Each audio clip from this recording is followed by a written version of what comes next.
द्वारा ये बताया गया कि जब भी किसी वस्तु को हम किसी द्रव में डुबोते हैं तो वस्तु पर दो बल कार्य करते हैं। एक उसका भार होता है जो नीचे की ओर होता है, भार mg जिसको आप कहते हैं, m यानी द्रव्यमान इंटू g यानी गुरुत्वीय त्वरण। ऊपर की ओर एक अपथ्रस्ट फोर्स कार्य करता है, इसी फोर्स को आप कहते हैं उत्प्लावन बल या अपथ्रस्ट फोर्स। अब यहाँ पे चूंकि वस्तु पर नीचे भी बल कार्य कर रहा है, ऊपर भी बल कार्य कर रहा है, तो ये दो बल कार्य करने के लिए फिर यहाँ पे रिजल्टेंट देखना पड़ता है, इन दोनों बलों का प्रभाव। इसमें तीन स्थितियां बन जाती हैं। एक होता है केस 1 यानी W greater than W dash, यानी वस्तु का भार जब ज्यादा होगा उत्प्लावन बल से, यानी ये भार ज्यादा होगा इस वाले बल से W डैश से, तो वस्तु आपकी द्रव में डूब जाएगी।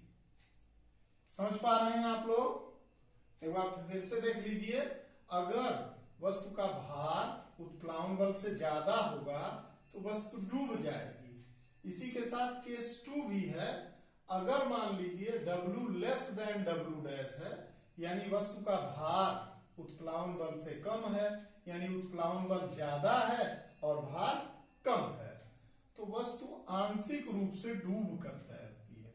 यानी कुछ हिस्सा, जैसे इसका कुछ इस तरीके से, जैसे पानी वाले जहाज तैरते हैं, तो कुछ हिस्सा पानी में रहेगा, कुछ हिस्सा पानी के ऊपर रहेगा, जैसे आइसबर्ग होता है। तीसरी सिचुएशन ये बन जाती है, अगर मान लीजिए W greater than W dash होता है, तो W greater than W dash यानी वस्तु का भार और उत्प्लावन बल दोनों अगर एक दूसरे के बराबर होते हैं तो नेट रिजल्टेंट 0 हो जाता है, जिससे वस्तु डूब कर कुछ इस हिसाब से ये पानी में डूबी रहेगी और डूब कर तैरेगी। तो ये तैरने का नियम है और इसी सिद्धांत के आधार पर वस्तुएं द्रव में तैरती हैं और वस्तुएं द्रव में डूबती हैं। साथ ही साथ दूसरी बात आपको एक और बता दें, जो आर्किमिडीज ने अपने सिद्धांत में बताया था, बेटा यहां दिखाइए। तो आर्किमिडीज ने बताया था कि कोई भी वस्तु अगर द्रव पे तैर रही है तो वो तैरने का मतलब ये हुआ कि अगर वस्तु का आकार, अब देखिए कटोरी का आकार कुछ ऐसा है कि ये अपने भार से ज्यादा द्रव को विस्थापित कर रही है। तो इस सिद्धांत में ये बताया गया कि जैसे मान लीजिए किसी भी वस्तु को, अब ये 40 ग्राम की ग्लिसरीन की बाटल है, इसको हम इसमें डाल रहे हैं, ये डूब गई। अब डूब गई, अगर ये डूब गई पूर्ण रूप से, तो इसका मतलब पहले आप देखेंगे ये लेवल जो था वाटर का, ये लेवल कम था, अब लेवल कुछ बढ़ गया।